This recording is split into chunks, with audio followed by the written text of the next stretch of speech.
Midnight Society released Snapshot 2 of DEADROP, and all I can say is rough.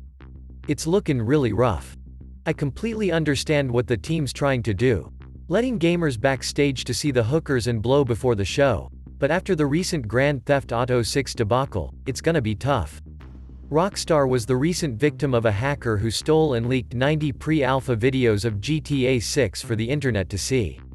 And while the vast majority of gamers understood that the lack of visual polish was part of the development process, there were a few unironically saying the game looked like shit, exposing just how fucking stupid a good portion of the gaming audience is.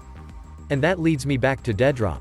It's too late to turn the "we're gonna let you guys see how the sausage is made" ship around. From pre-alpha to alpha, to beta, and finally, to release, gamers are gonna be along for the ride. And a look behind the curtain is only attracting more haters, trolls, and negative attitudes.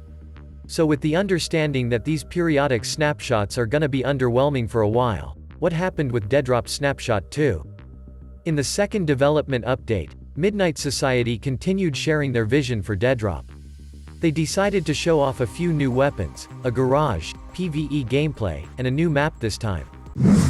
The three new weapons, pistol, submachine gun, and shotgun, all looked like they handled like ass, but they were just there for variety's sake.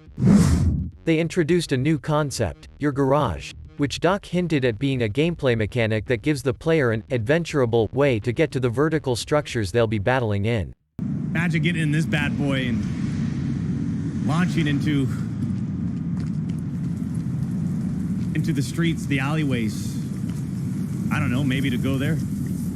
At this time, who knows what that'll look like, but having a gameplay loop outside of the RNG scope of the main battle royale is not unheard of. Warzone's gulags are a perfect example. The gameplay Midnight Society showed off was nothing spectacular, it wasn't even mid. But it did give us a chance to see perhaps the most peculiar part of DEADROP's draw, which is its vertical map design. And I have to admit, I was way off. I envisioned a new vertical map battle royale shooter to follow along the veins of The Raid or Dread, both films that take place in a single apartment building. The hero journeys upward battling more difficult enemies until the final boss. This map reveal was not that.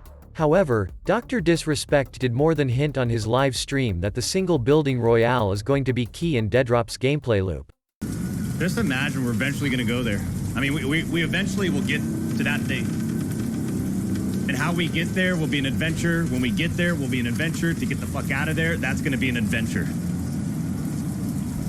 But we will eventually get to that bad boy.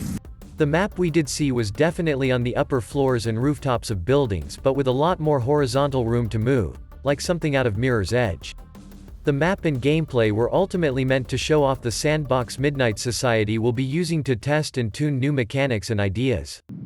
It's a playground to test things, to continuously add new mechanics and change existing mechanics and evolve the game in the direction where we want it to eventually go. And for what it's worth, here's hoping for a lot more goodies in the future.